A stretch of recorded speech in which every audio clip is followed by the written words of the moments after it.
It's an extra special final lecture, this, because we have Darren joining us, and then at the end of right at the very end of the session, Jane Taylor, the chair of Leeds Civic Trust, will also say a few words.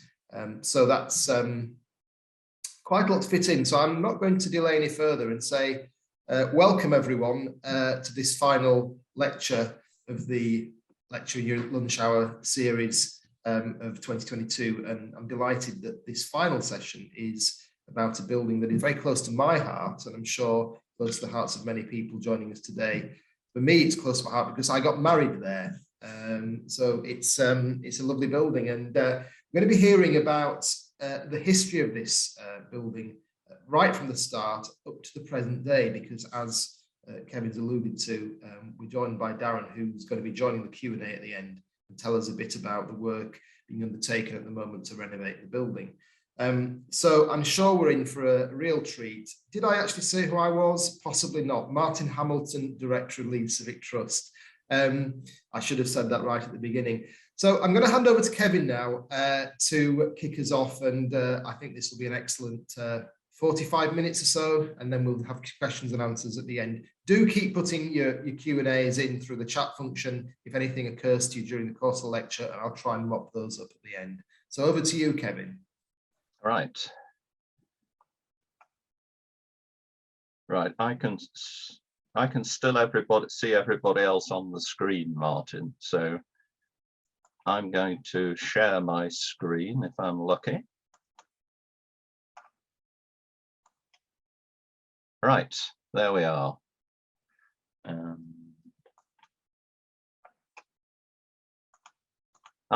Oops. Oh, there we are. Yeah, jolly good.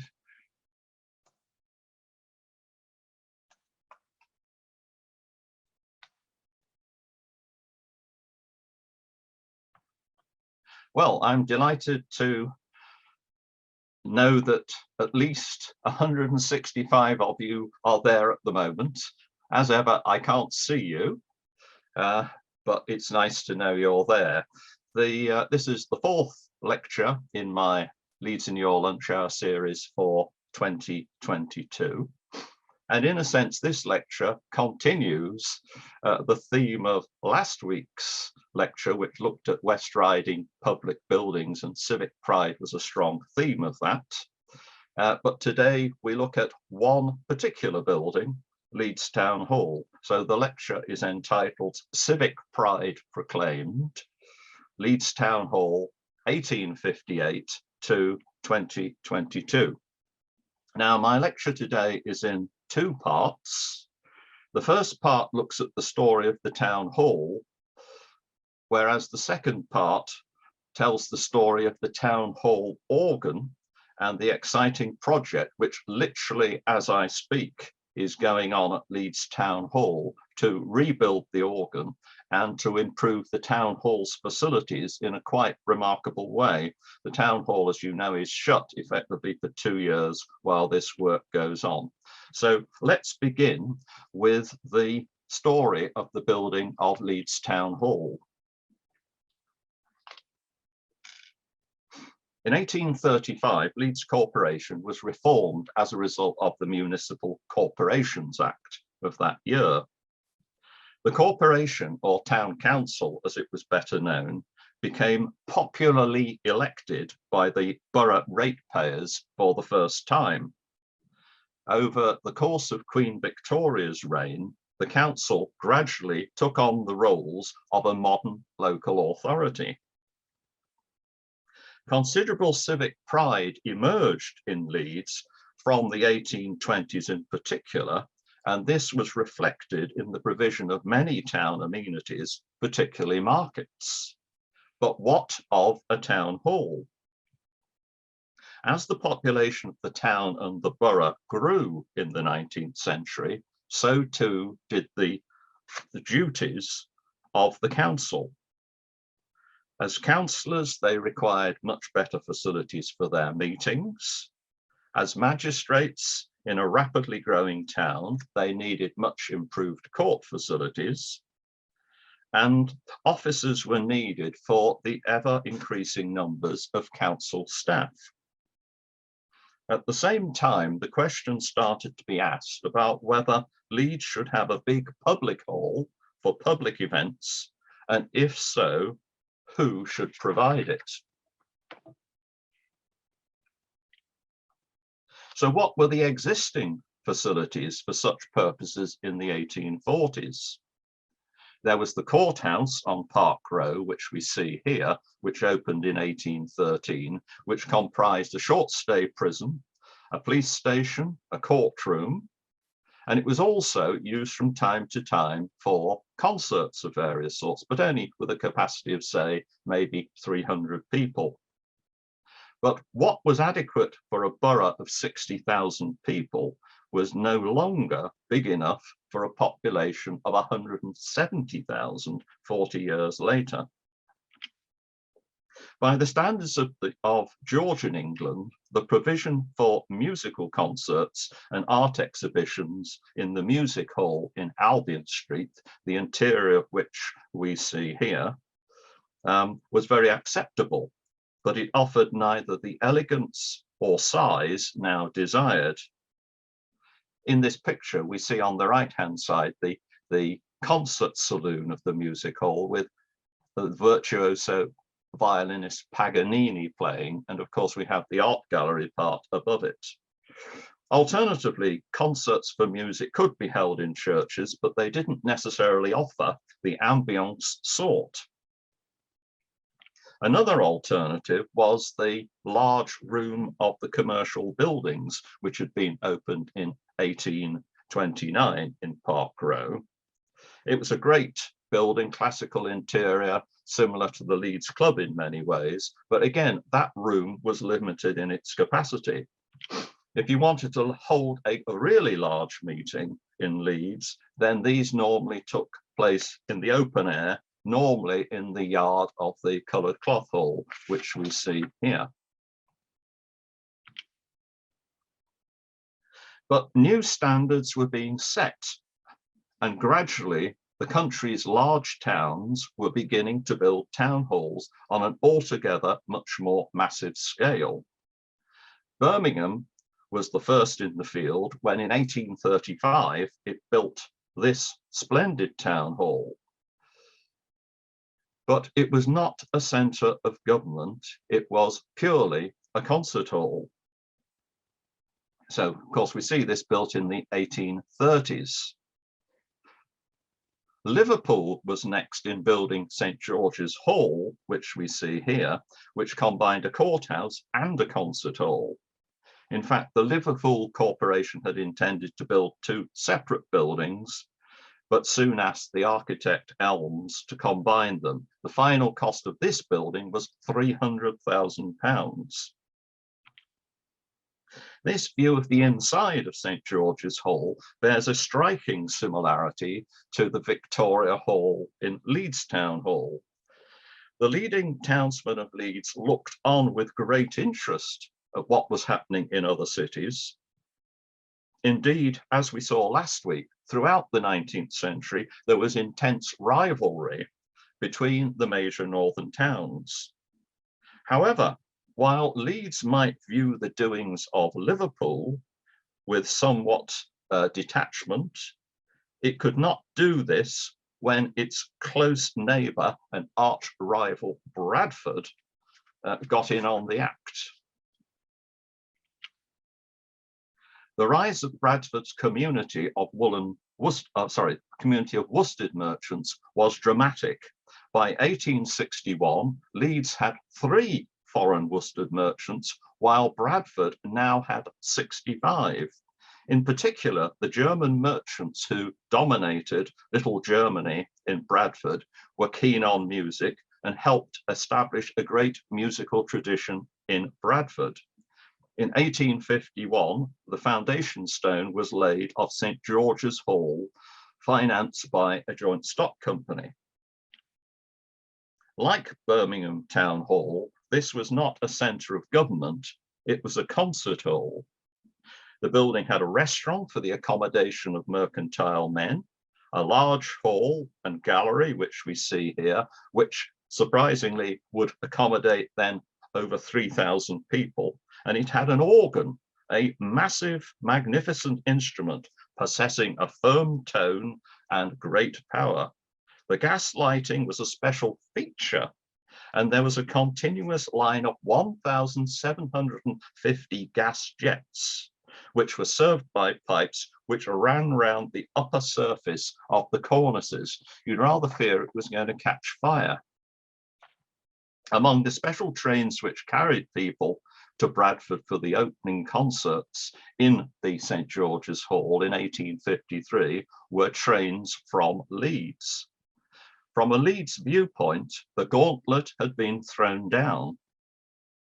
The first public meeting in Bradford regarding building St. George's Hall took place in 1849. In Leeds, 6 months later, in 1850, the first public meeting was held to ascertain the feelings of the inhabitants as to the erection of a large public hall. The idea was linked to plans to commemorate the work of Sir Robert Peel. The meeting recommended that a public hall should be built in Leeds, the money to be raised by shares, as it had been for the building of St. George's Hall in Bradford. A sum of no less than £15,000 was to be raised in £10 shares. For some reason, Leeds proved less enterprising than Bradford, and although adequate subscriptions to build a statue of Peel were collected, there was little interest shown in the idea of buying shares to build a public hall. The result was a switch in plans. Instead of building a public hall by joint stock company, it was suggested that the town hall should be built by the town council out of the rates. A resolution to this effect was moved at a council meeting in October 1850, but it was deferred pending the elections in November. But when it was taken again in 1851, January, the motion was carried by 24 votes to 12.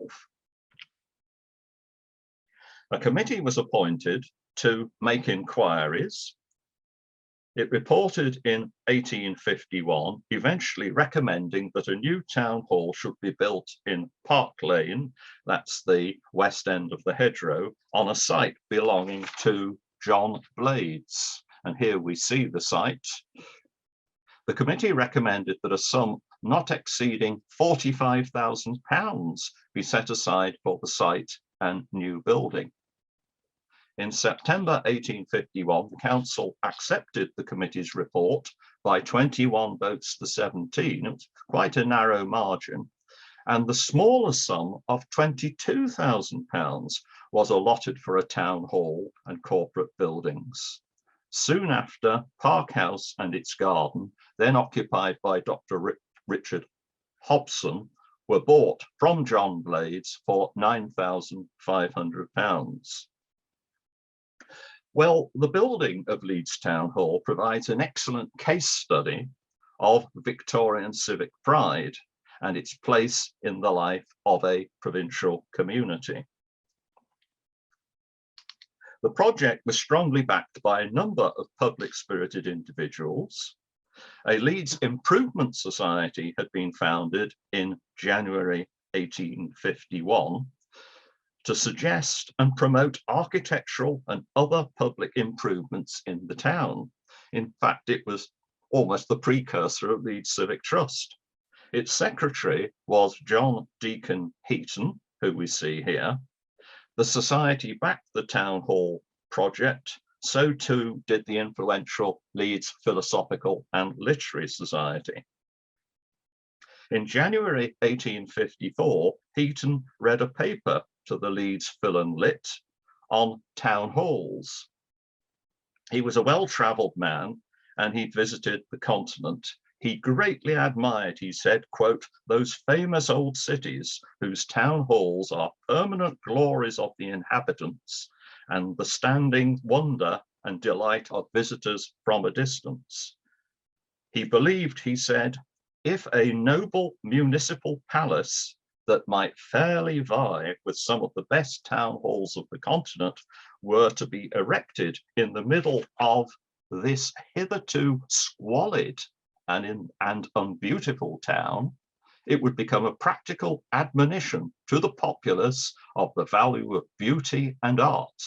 And in the course of time, men would learn to live up to it. Strong stuff. Well, the project began in earnest in June 1852. The town council resolved to advertise an open architectural competition with their advisor, Sir Charles Barry, then still supervising the building of the Houses of Parliament. The Town Hall Committee decided that the most effective plan submitted was proposed by the young Hull architect Cuthbert Broderick, who was then aged 29. But they were nervous about entrusting such a large undertaking to such a young architect. But Sir Charles assured them that they, quote, might trust him with most perfect safety. In February 1853, the Town Hall Committee persuaded the Town Council to accept an estimate of £39,000 for erecting the building.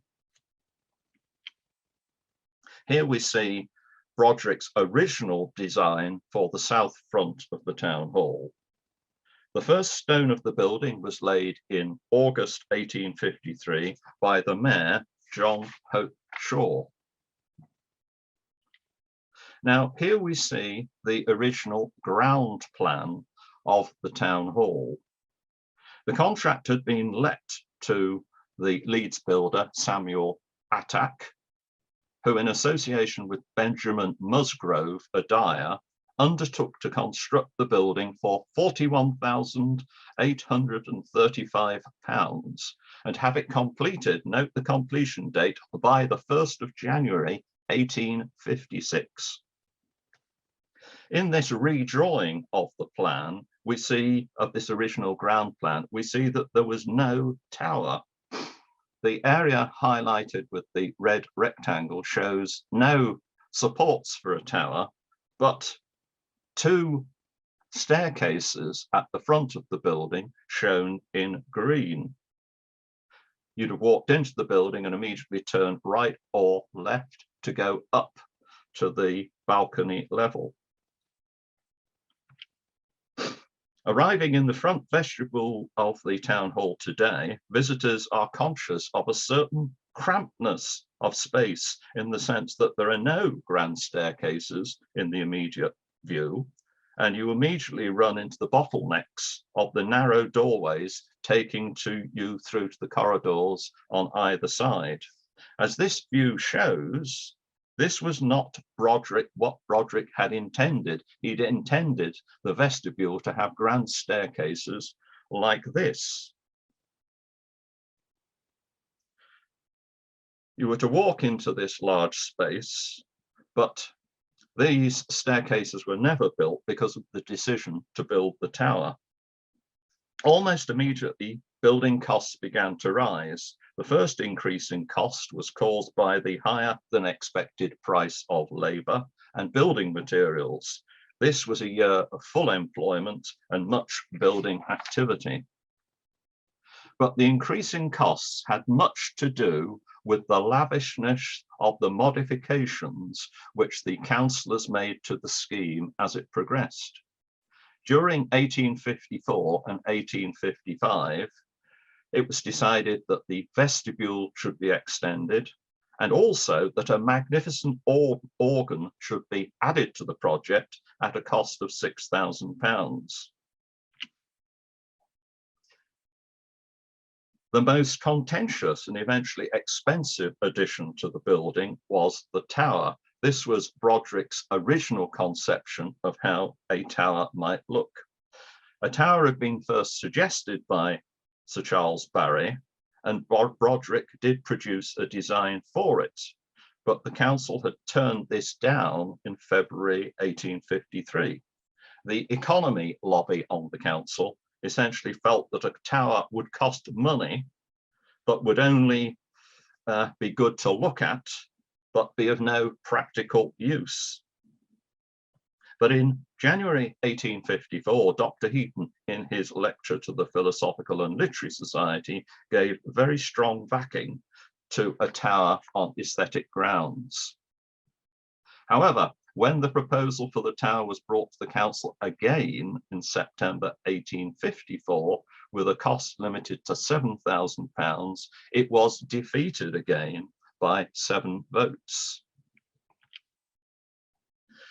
Looking at it again in February 1855, the quarterly meeting of the full council decided on a compromise that was to allow a form of roof construction in the building, which would allow a tower to be built in the future if it was thought desirable. And you see it outlined in the red square there, the supports now in view for the tower, and also the staircases in green having been moved to the sides of the building. Happily for us, the advocates of the tower won the day, but it was not until March 1856 that the addition was formally approved by a majority of 19 votes, with a cost estimated at £5,500. In this wonderful watercolour produced by Cuthbert Broderick, we see the final form of the building. But problems with the contractor persisted and costs soared still further. As early as November 1853, Broderick and Attack had fallen out because the excavation works did not meet Broderick's specifications. Over the course of the next few years, there were problems over the fluctuating number of builders working on site, often far fewer than Attack had promised, and were needed to complete the work on schedule. In essence, the problem was that Attack did not have the financial resources to employ a workforce that was large enough, and got into financial difficulties. And finally, in March 1857, he went bankrupt and the building had to be finished by other building contractors. The result was that the building was not completed in time for its opening by Queen Victoria. Now here we see another ground plan of the building, which shows the various uses of the town hall. In the first place, the basement was occupied by a police station and jail, and the kitchen and miscellaneous offices. The top floor of the building was occupied by the West Riding Magistrates Court, the Mayor's reception rooms, and the Borough Treasurer's office. But on the ground floor at the centre, we see here the Victoria Hall, and on each side of the hall, there were refreshment rooms, dressing rooms, and retiring rooms for ladies and gentlemen, which I assume were the lavatories. You can see on this view that the form of the town hall, it has the central hall, and then there are 4 pavilions at each corner of the building, and then these are linked up by effectively a colonnade with offices and jury rooms within it. Also on the ground floor were a number of rooms for barristers, magistrates, juries, and waiting rooms to serve one of the 3 key functions of the town hall, that was as a centre of justice. 3 of the 4 corner pavilions were courtrooms. You see in the bottom right-hand corner that that pavilion was occupied as the council chamber. As a centre of local government in Leeds, naturally the council chamber was going to be there. But first of all, here we see the borough court, which is still in its original form in the town hall at the left-hand corner pavilion. And then moving on to the next view, we see the council chamber, which is now known as the Albert Room. And in this view, we see the council chamber as it was until the 1930s, when the council moved into the Civic Hall. Well, we now come to the opening of the town hall, and you can admire this wonderful panorama of Leeds drawn for the Illustrated London News for the special edition, which dealt with Queen Victoria's visit to Leeds to open the town hall.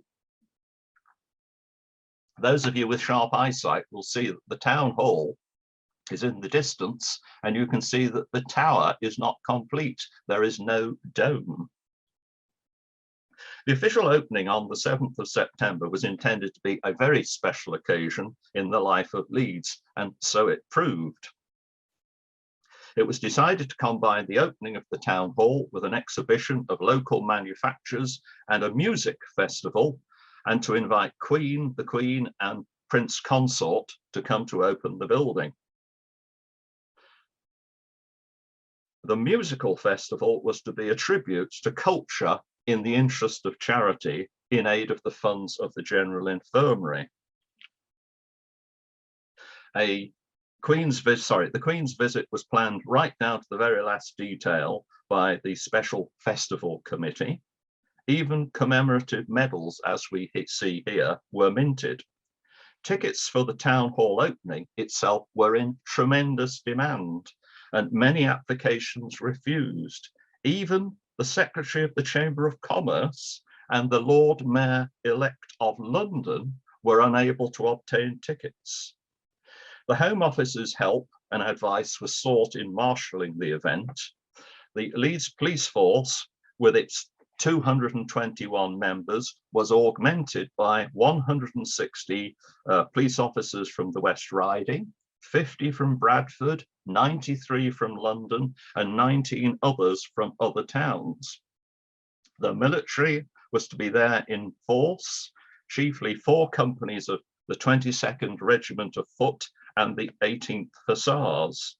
Local pensioners were enrolled to keep order, and the members of friendly societies were also to be used for this purpose. Eventually, after all the planning, the eve of the great day arrived. All these pictures I'm showing you now come from the Illustrated London News. Here we see the Queen, who arrived at the central station, the railway station on Wellington Street, on the evening of Monday, the 6th of September. She was greeted by the Mayor of Leeds, then Mr. Peter Fairbairn. The carriages moved off from the central station and eventually wound their way round to go up Clarendon Road. And here we see the Queen in her carriage coming up the lower end of Clarendon Road with the town hall with an uncompleted tower in the background. The carriages went past Dr. Heaton's house, Claremont, just on the left beyond this part of the road, to which he had invited 120 guests, and he put 2 platforms up in his front garden. The platform was hung with drapery and gaily decorated with flags. Huge crowds watched as her carriage took Her Majesty to the Mayor's house in Clarendon Road. The town's mills had been closed for the day, and to enhance her journey, one chemist in Park Lane, Mr. Trant, had perfumed the air outside his shop. The Queen then arrived at the Mayor's house, Woodsley House, now today known as Fairbairn House on Clarendon Road, which at great expense the Mayor had very elegantly newly fitted out for his royal guest. Of course, he wasn't there at the time. He vacated the building during her visit. On the next morning, the Queen came up Clarendon Road and inspected 32,000 school children on Woodhouse Moor. You can see the grammar school at the back there in the process of being built. The Queen then came down Woodhouse Lane in her carriage, more or less just where the Merrion Centre is today on the right-hand side. She then came down Briggate. We see the Corn Exchange in the background. And then she turned right from Briggate into Boar Lane. The whole idea of this route, apart from showing the Queen off to the thousands of people, was that she should not see the town hall before she arrived with a full view of it. So a giant arch had been put at the top of East Parade to conceal her view. So when she came through it, this was the prospect that she got. And here we see the Queen arriving on the steps of the town hall.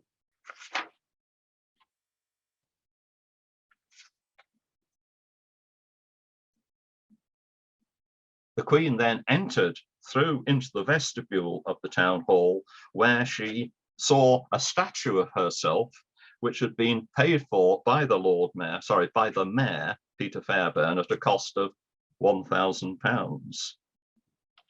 They then entered the magnificent Victoria Hall as the majestic organ pealed out the national anthem. Dr. Heaton described in his diary, "The Queen was preceded by the Mayor in his robes, walking backwards with as much grace as he could command. They walked to the end of the hall where gilt chairs of state were arranged on a dais." But he thought that the Queen did not actually sit down. There were prayers, the Hallelujah chorus was sung, and then the address to the Queen was read by the town clerk. Queen and Prince Albert both spoke, and then in the conclusion of the ceremony, the Queen graciously knighted the Mayor, and from that day forward, he was known as Sir Peter Fairbairn. The ceremony finished, and the royal party departed to the railway station, after which a magnificent lunch was held in the town hall for 400 jubilant guests. It was a great day, and as the Leeds Mercury put it, for a portion of 2 days, through the condescension of Her Majesty, this old and busy seat of industry became the seat of empire. Well, I don't have time today to discuss the architectural style of the building, but you know how grand it is and how lavishly it is ornamented. Perhaps most important of all at the time for Leeds town people was that they were gratified to know that the Victoria Hall was bigger than any other provincial concert hall, especially St. George's Hall in Bradford, and it was larger than the Guildhall in the City of London. The hall was lit with semicircular windows, cut glass chandeliers, and we have the superb mottos on the walls of the building, which are still there today. "Except the Lord build the house, they labour in vain that build it. Except the Lord keep the city, the watchman watcheth but in vain." And so it went on. Perhaps we too easily forget that Leeds possesses the finest Victorian town hall in the country. Its physical structure embodies everything which a British person thinks of when the word town hall is mentioned. Indeed, it's universally recognised in the country as the symbol of local government. The original estimate for the cost of the town hall, you will remember, was £39,000. But due to the eventual determination of the Leeds Council that it should have the best town hall in the country, the final cost of the building was £122,000. That is 3 times the original estimate. For our Victorian forefathers, the town hall was the ultimate symbol of civic pride in the city and town of Leeds, and so it is today. Leeds Town Hall was immediately nationally famous and became an exemplar and model for a town hall. Imitation is the sincerest form of flattery, they say, and 4 town halls were built later, which were clearly modelled on or influenced by the design of Leeds Town Hall. We see 2 of them here, Bolton Town Hall and Morley Town Hall, and Equally, the town halls in Durban and Portsmouth have very striking similarities. Well, turning to the more the subsequent history of the town hall, it was a venue for many occasions, many important occasions. Here we see Mr. Gladstone speaking at the town hall on his famous visit to Leeds in 1881. The Leeds Musical Festival at the town hall in 1858 began a great tradition in its long history as a concert venue. Here we see the festival of 1886 with the two stars, the Czech composer Antonin Dvořák and our very own Sir Arthur Sullivan. Here we see the town hall decorated for the celebration of George V's coronation in 1910. It looks terribly black, doesn't it? And we have to remember that the town hall really was that black until the 1970s. But now it's time for me to turn to the second and shorter part of my lecture, which looks briefly at the story of the town hall's organ and the exciting renovation project, which is currently being undertaken at the town hall. Without a magnificent organ, no Victorian public hall would have been complete. And during the discussion of lavish modifications to the plans for the town hall in 1854 and 1855, it was decided to include an organ, but what should it be like? Birmingham had initially set the standard with the installation of this magnificent organ in its new town hall in 1837. This view of the interior of Birmingham Town Hall in about 1855 shows not only how splendid a town hall had to look to meet Victorian expectations, but just how important an organ was to its overall appearance. This more recent view of the interior of St. George's Hall in Liverpool not only shows its similarities with Leeds Victoria Hall, but again emphasizes the importance of a grand organ. Cuthbert Broderick produced this design for the organ facade. The public were told that Leeds Town Hall organ was to be a gigantic instrument. And no doubt councillors were delighted to hear that the plans for the organ were, quote, exciting considerable interest amongst organists and amateurs across Europe. The magnificent instrument was built by Gray and Davison of London to the designs of William Spark of Leeds and Henry Smart of London, whose ambitious design included nearly 100 stops and many technical innovations. As we've seen, it was first played in public when the town hall was opened in 1858, but in fact it was not completely finished until the following year. It was indeed one of the finest and largest instruments of its kind in Europe. It was over 50 feet high and almost 45 feet wide and weighed 40 tons.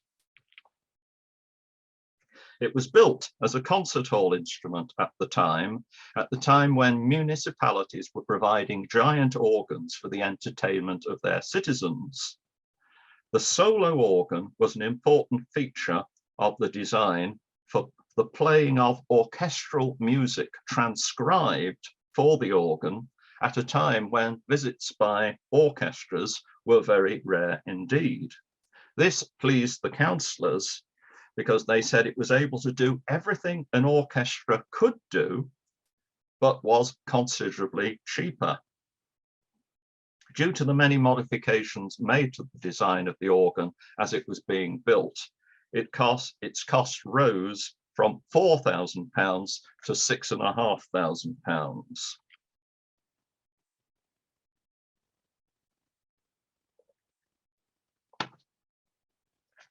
I'm not going to attempt to describe the features of the organ.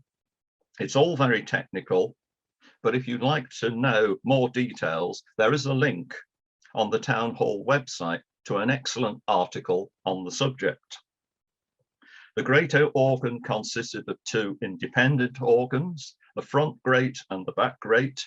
It had a solo organ, a pedal organ, and an echo organ was added in 1865. The organ was powered by 5 hydraulic engines, which were located in the Town Hall crypt. It had 5,000 pipes and almost 100 stops. It's important to note that when it was built, the organ had a French accent in its sound, which was fashionable at the time. By the 1890s, the organ had become mechanically unreliable, and the condition of some of the pipes was causing concern. A further problem was that the organ had a low pitch. At that time, orchestras, etc., were moving to the higher 440 hertz pitch for the A above middle C, which is what today we call concert pitch. For all these reasons, the Leeds firm of Abbott and Smith were asked to rebuild the organ in 1895. In this process, the organ lost its French accent, a change which was influenced by the popularity of the Schultz organ design, which was becoming fashionable at the time. This rebuilding, combined with alterations in 1908, greatly changed the character of the organ, and it lost some of its brilliance in favor of a more weighty sound. The Town Hall interior and the organ were extensively renovated in the 1970s, so we've jumped into the 20th century here. The organ had been overhauled again in 1927, but after that its condition gradually deteriorated until by the 1960s it had become quite unreliable. Indeed, by 1968 it was unplayable and it fell silent for 4 years. Although there was some debate about whether it should be replaced with an electric organ, in 1971, Donald Hunt, who was the organist of Leeds Parish Church, was asked to draw up a scheme for rebuilding the organ. And this work was carried out by the local firm of Wood, Wordsworth and Co., with the console and pipe work coming from various manufacturers across the country and abroad. This once again greatly changed the character of the organ. This reflected the musical taste of the time. The weight and thickness of the sound was considerably reduced in favor of an emphasis on clarity and brilliance. The organ that was rebuilt was slightly smaller, with 81 stops on 3 manuals. Meanwhile, the condition of the plasterwork of the Victoria Hall was deteriorating badly. And indeed, in 1978, a piece of the frieze cornice fell off, fortunately not hitting anybody, but an investigation revealed that major works were needed to the ceiling and the frieze. This repair, stabilization and redecoration was celebrated in the brochure which you see on the screen. By the 1990s, a considerable head of steam was developing behind the idea that Leeds should have a modern concert hall. The fact was that around the country in the 1990s and the early 21st century, major towns were building splendid, large new concert halls with wonderful acoustics. They were very comfortable, they had rake seating, and they had excellent hospitality facilities. And those of you who are Civic Trust members will remember that I led the Trust on tours to see most or many of the new concert halls in the north of England.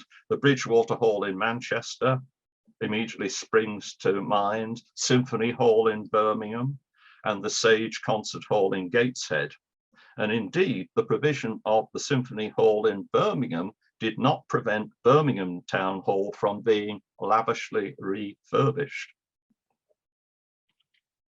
The City Council could not be persuaded to go down this route because of fears of what would become of Leeds Town Hall. It had already lost key functions with the removal of the courts to the new Crown Court building close by on the hedgerow, and the new Magistrates Court a little bit later, again next door to the Crown Court. What would become of the Town Hall if it also lost its concerts to a new concert hall? Instead, in part as a result of the PMP Consultants Report of 2004, the council decided to take the approach of improving the town hall's acoustics and adapting it to better suit the requirements of a modern concert hall. John Thorpe, the Leeds Civic architect, did an exceptional job in overseeing the introduction of a range of improvements to the hall.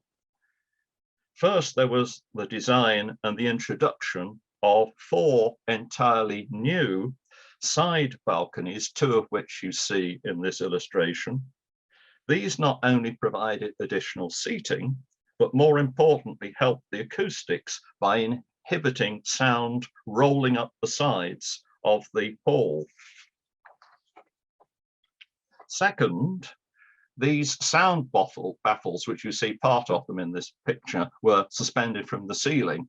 They were raised or lowered depending on the kind of musical performance that was taking place. At the same time, the balcony sight lines and seating were improved. Now, these were all very good things, but there were important elements of the grand scheme for the town hall which were not achieved. And here we see 2 of them.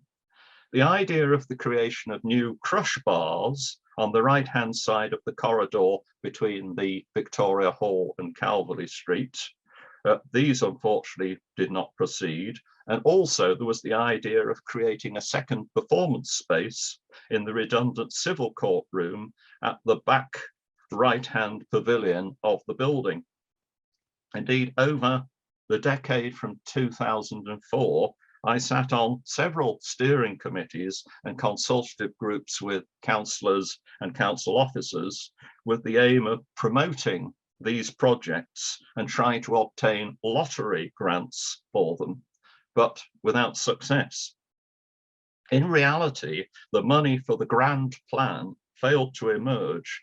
Instead, the lottery fund gave generously to a variety of what in effect were competing Leeds projects: Millennium Square, the new City Museum, the renovation of the City Varieties, and of course, major transformation to the Grand Theatre. So that brings us up to today. Now at last, the big renovation project is going to be achieved. Darren Potter, the business manager in the commercial team of the Town Hall, is joining us for the panel discussion at the end, and will be able to elaborate and answer questions on what currently is happening at the Town Hall, but I will describe the essential elements now. The Town Hall organ has been highly successful and a popular instrument for over 50 years, but since its last renovation, its heavy use combined with low humidity and powerful heating in the hall has taken its toll. Many of its elements need renovation or complete renewal.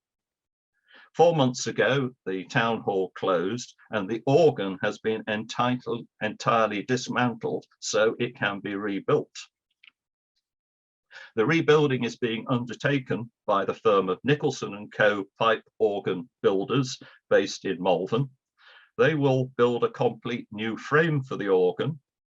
Its mechanism will be completely renewed and a new console will be built. In this view, we see James Atherton from Nicholson's working on the dismantling of the organ. About 4,000 pipes have been removed, and a lot of the pipe work will be entirely replaced. 500 of the new pipes will be made by Shire Organ Pipes Limited, who interestingly are based in Bramley in Leeds, only one of two remaining companies in this country that make organ pipes. The new and refurbished pipes will be repositioned in an optimum way. The new console, which is being built, will have 4 manuals or keyboards, one more than currently, but it will still, by cunning design, still be able to come up through the hole in the floor of the town hall. Above all, the new, in a sense, organ will be a concert organ, but will have flexibility in its sounds. But there is an aim also for the organ to work better as a solo organ. So a second organ will be created within the whole for that purpose, and this will have lovely French tones within it. I could say more, but I'm no expert, and no doubt I've already made several howlers and missed some points of importance. Beyond the changes to the working of the organ, its external casework is going to be completely refurbished and redecorated. These excellent images have been given to me by Darren. The one on the left in particular shows how the original ornamentation of the organ pipes has been discovered by scraping off layers of paint in the process of the current work. The end result of this once-in-a-lifetime project is that Leeds Town organ will at last realise its full potential. It will be an organ which sounds wonderful with very rich colours. The new instrument will last for a century and will continue to play a vital part in the musical life of the city. So what is the rebuilding of the organ going to cost? The answer is 1.8 million. This is a very large sum of money. Some of it will come from the council's capital fund, but above all else, to meet the rebuilding cost, there's a pressing need for the public and charities to make donations to help meet the cost. As a trustee of the Broderick Trust, which has been set up to raise money to help meet the cost of this wonderful project, I urge you to make a donation. Now, I've provided details of how you can do this. If you Google the Broderick Trust and click donate, you can do it that way. Alternatively, you can go to the Leeds Town Hall website. If you type Leeds Town Hall organ into your search engine, the top link which will come up is Organ Renewal Project Leeds Town Hall, and you can go into both of these sites to get further information and to donate in various ways. So you can have a look at them both. Well, what of the grand vision?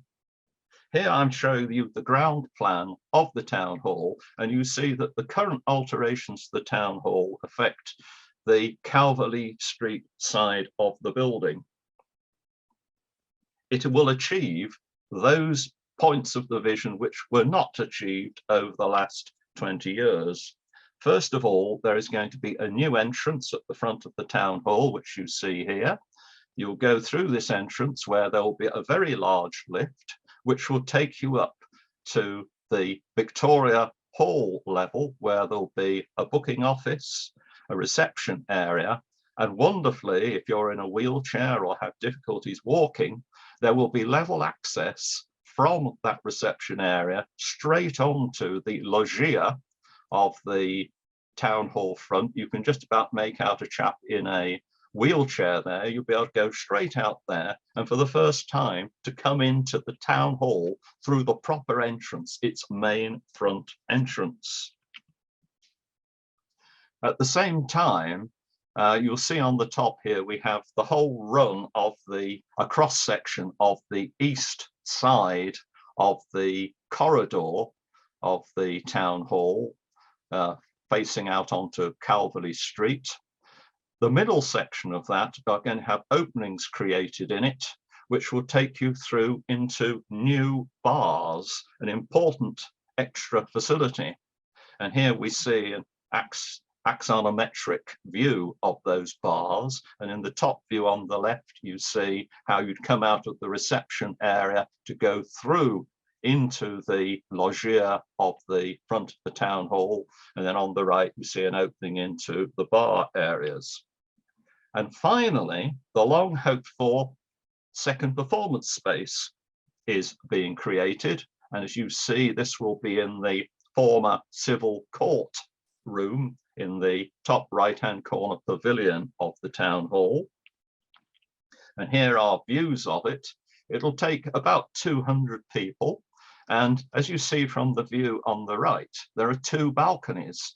The lowest balcony is actually an original balcony that formed part of the courtroom, but had been boxed in and concealed by a false wall for many, many years and was rediscovered a few years ago.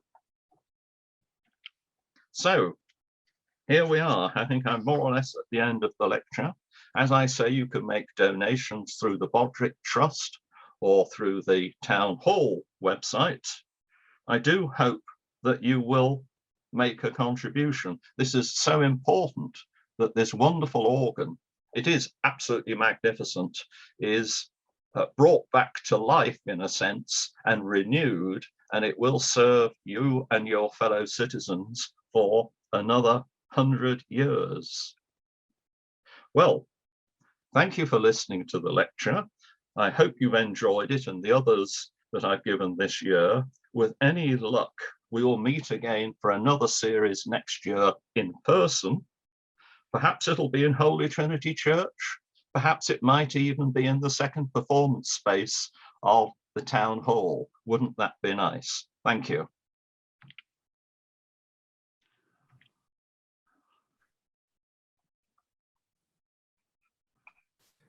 Well, thank you, Kevin. That was a fantastic review and landscape, if you like. I don't know how to describe it. Landscape of the history of the town hall right to the present day. And Darren's now joined us to chip in on the current project. But could I just start, Kevin, by asking you a question about the cost? I mean, it seems extraordinary in this day and age that a project was cost 3 times as much as the original estimate. Now we know why that happened. But do we have any sense of whether at the time there was opposition to this, whether people felt that this was really not on, or was it so much about pride that actually politicians of all colours and population in general were quite happy to go along with it? Do you know? Well, my impression is that in the end, they were so excited by what they got, and they could rub other towns' noses in it, in the magnificence of their new building, that I think, I mean, it's almost like the Tour de France, you know. I thought when you see all those crowds in the streets, I thought, you know, the only thing we've ever seen in our lifetime, I think, in Leeds that compared was the Grand Départ of in Leeds for the Tour de France. And at that time, people who'd rather poo-pooed the notion of why do we want the Tour de France were won over. But I just wondered whether Darren has got any comments you'd like to add to what I've said. Well, not really. Firstly, I just wanted to say thank you very much for inviting me along to the presentation today. It just a really fascinating story of the building. Some of it I was aware of, some of it had no idea. And for myself and my colleagues, we work in that building. Well, not at the moment, of course, because it's closed, but it's our place of work, and it is an amazing venue to work in. So the lecture itself it filled in a few gaps for me there, Kevin. So thank you very much for that.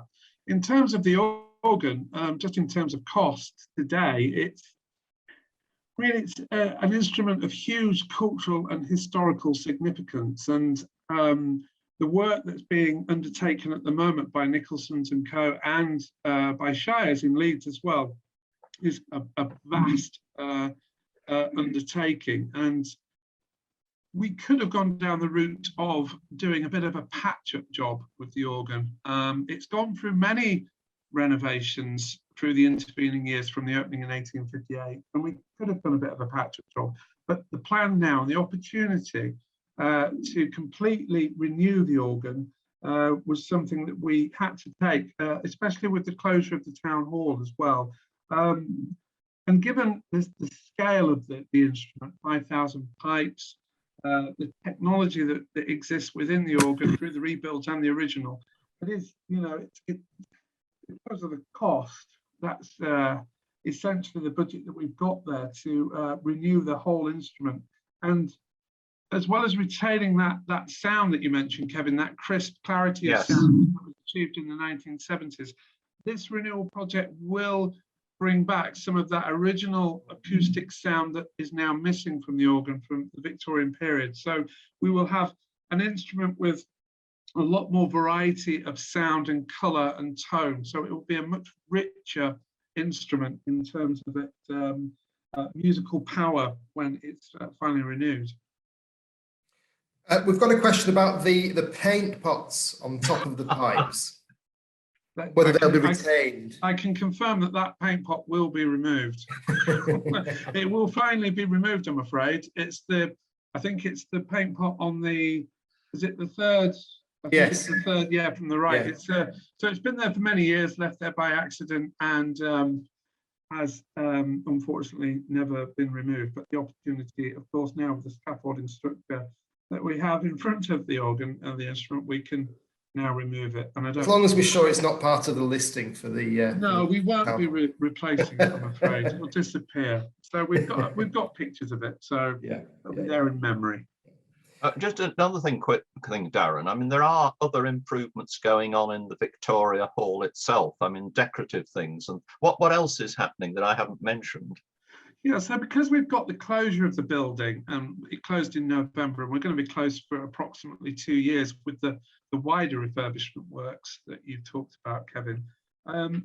So we've got 2 projects that are essentially taking place in Victoria Hall. The first, the renewal of the organ, and second to that will be the restoration of the decorative scheme within the hall. So since the building opened over the intervening years, the decorative scheme has suffered from urban pollution, dust and dirt over the 20th century, and that's accumulated. And also in addition to that, we've had a number of redecoration projects that have taken place since that original decorative scheme was created by Crace and Son. So I think there have been 7 redecoration projects, and some of them unfortunately have been a little bit clumsy and insensitive, and they've essentially covered up many elements of the original and the earlier decorative schemes. So with the support of the Heritage Lottery Fund and with some capital funding from Leeds City Council, we have £500,000 that we're going to invest into restoring the decorative scheme within Victoria Hall, and that will include the walls, the panels, the columns, the gold leafing on the column tops, and also the facade organ pipes. So what we have at the moment on the pipes at the moment, those large facade pipes, I guess I've heard it been called a fairground attraction in terms of style, and really it needs to be more theatrical. And underneath those kind of relief floral designs, which we have at the moment, some of those are original, some of them have been placed on since, there is an amazing hand-painted stencil design that runs along and up each of the facade pipes. And as we saw there in Kevin's piece, we can see by scraping off that top layer of paint, you can see part of that stencil design underneath. So the plan is for us to restore, to kind of strip back the layers of paint, the dirt and the dust, and to reveal as much as we can of the earlier and original decorative schemes in the hall. So as well as the walls and the columns, it will be the facade of the organ. So when people come back into the building when we reopen, they'll hear quite a different instrument, an amazing instrument, but also visually, it has got a huge impact when people go into the hall. It will look different to how they remember it. and hopefully will reveal as much of that original scheme as possibly. Has work started on the? Sorry, has work started on the second performance space, Darren? Work will commence on the second performance space in June. So at the moment, I think if you walk past Leeds Town Hall, you can see the scaffolding up around the outside of the building on the east wing. Currently, we're replacing windows. So windows are being replaced around the building. And then in June, the main contractor will be on site and they will start work on improving the access and the facilities within the building. One of the issues we have with Leeds Town Hall presently is access to the space. It's very limiting and not great, and it's not fit for purpose, really. So these works will vastly improve the facilities and access for people that are coming to visit and people that are coming to watch a show, watch a concert, a performance, whatever it is. So that's really important for us. So from June, all of that will happen, and then we'll see the creation of this new secondary performance space, which will be in addition to the 2 new bars which are being created as well. Darren, we have a question about toilets. Will there be more ladies' toilets? Yes, the toilet facilities will be vastly improved from what we have at the moment. So essentially, what we've had issues with in the past is when we have sellout performances, lots of people in the venue, when we have festivals on site. The toilets are, of course, used a lot, and we're relying on essentially a Victorian kind of water system, drainage system. It hasn't been great, and obviously people queuing up to use the facilities with a 15-minute break interval when they come to see a performance. So there will be, the toilet facilities will be improved and increased for all. Darren, could you just say something then, sort of taking all of this together? What will the town hall be able to do that it currently can't do at the moment? What sorts of events will it attract? Will it be, a greater variety? Could you say a little bit about sort of what the objective is when all of this is complete? Yeah, so what we've got essentially are these 3 projects. The main refurbishment works on the east wing, and then the renewal of the organ and the restoration of the decorative scheme. And those 3 schemes together will combine to help us, I guess, realise that kind of earlier ambition, artistic and cultural kind of ambition for the building, which is there now, I think, in part, but these improvements, these restoration projects will vastly improve the customer experience when they're visiting the building. These works will kind of generate a kind of premier first-class visitor experience. And as well as those big, large concerts and events and festivals that we have in the hall, the second performance space, in terms of acoustics and everything else, will have all of that modern technology installed. So we'll be able to have those smaller kind of concert performances, more intimate performances that we can host in that space, alongside what's going on in the hall as well. So there will be a lot more activity going on. And in addition to that, there's all the kind of heritage elements in the building as well that already exist, but will be improved as part of this as well. So when people come into the building, they can do tours of the old Victorian cells, which are still down in the basement. They can go up the clock tower, and they can visit all of these new spaces as well. I think the kind of ultimate here is creating this amazing destination in the centre of Leeds that can provide all this multi-purpose cultural and commercial activity for visitors. And it's accessible and it's inclusive, and we're doing things with young people, older people, and everybody can enjoy these new facilities in the building going forward. That's the aim, and that's what we want to achieve. And to also realise that original artistic intention, which has unfortunately been lost. Well, two really quick things, Darren. The space for the performers, the retiring space where they sort of hang out before they go on stage. Are they going to be part of the improvements? Are those spaces going to be better for the performers? I think they're not part of the scope of the works at the moment, but I think we're always trying to improve those spaces. And the facilities down there. So for the artists and the performers, we're always in conversation with them about how we can improve the facilities that we offer. And the other thing was, Darren, was someone asked about, you know, how this new space relates to other things on offer in the city. So the Howard Assembly Room, for example. So presumably there'll be a differentiation in. Yeah, absolutely. Yeah, I mean, we have many partnerships with artistic cultural organisations across the city.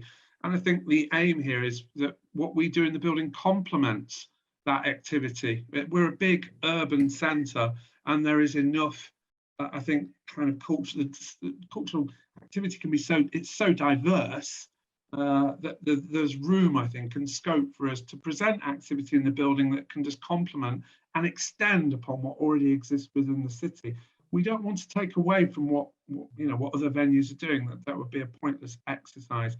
We want to contribute to a vibrant cultural landscape in the city. That's what it's about. Thanks, Darren. I'm conscious of time, so I'm just going to ask Kevin one last question, which is this. Do you think a building of this ambition would be possible today? Do you think we would say, right, we need something to say this is Leeds, and to hell with the cost? Well, I was thinking about this this morning, because you may remember that at one time I was a big advocate of the city having 4 key facilities: an exhibition centre, an arena, a concert hall, and a convention centre. And I got in terrible trouble with the leader of the council, Brian Walker, on one occasion for saying this in the Yorkshire Post newspaper, and I was hauled over the coals at a big meeting of the top people in Leeds on the board of the Leeds Initiative. And later, Paul Rogerson, who was the chief executive of the council, came to lunch at one of the trust's corporate lunches, and this was discussed.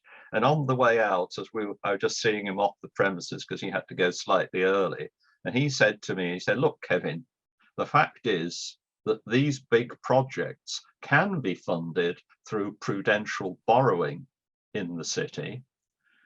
The issue is that if you want them to happen, you have to build up massive public support so the councillors can have the confidence to say, if we spend this money, we're not going to get kicked out in the elections the next time they come round." And so, in a sense, you know, fortunately, we've got the arena, which is extremely good. But you know, at the end of the day, the public have to give the councillors the confidence that spending those sorts of money would be appreciated because of the improvement that some major new facility would bring to the city. I think that's very true.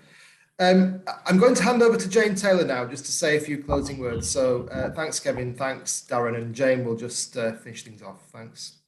Well, thank you very much, Martin. And as chair of Leeds Civic Trust, it gives me enormous pleasure to say a very big thank you again, Kevin, for this year's series of lectures, your 15th year, as you told us earlier in the series. Using Zoom again has enabled you to reach once more a worldwide audience. Today has been no exception, but we've also seen people tuning in from Manila, New Jersey, Chicago, Tennessee, as well as all campus points in the UK, Darlington, Nottingham, Canterbury, Southampton, Lincoln, and Kendal, to name but a few. You'll be interested to know that over 1,500 people have either watched live or caught up on YouTube over the last 4 weeks. Now, given the popularity, I really hope that you'll want to do a 16th year, Kevin, but you know, no pressure at this point. I should like to thank Mark for acting as host in the previous 3 weeks, for Martin doing it today, for John at our HQ managing all the technology, and to Darren for joining us for this very special lecture on the Town Hall. Now, I'd like to take this opportunity to let the audience know of other events coming up. We are resuming our series of walks over the coming months. The first one will be a walk around Mabgate on Friday. There are limited places available, so if you are interested, especially after our Outlook special, then visit our website to secure your place. Other walks in the pipeline, dates will be announced in due course. We'll cover a walk looking at those buildings built in the Leeds look, led by Cliff Stead. And this walk is particularly relevant because on the 22nd of March, we'll host an event with the author John Gringrod telling us about his new book. Now, we're not sure whether it's Iconicon or Icon, but what we do know, it's not a new COVID variant, but a look at buildings built in the 80s and 90s, of course, some of which will be from Leeds. Other walks include the very popular medieval walk with Joyce Hill in early June and a tour of new buildings in Leeds led by our planning committee chair, Mike Peart, in May. Now, details, of course, to be finalised on all these last three, so keep your eyes open.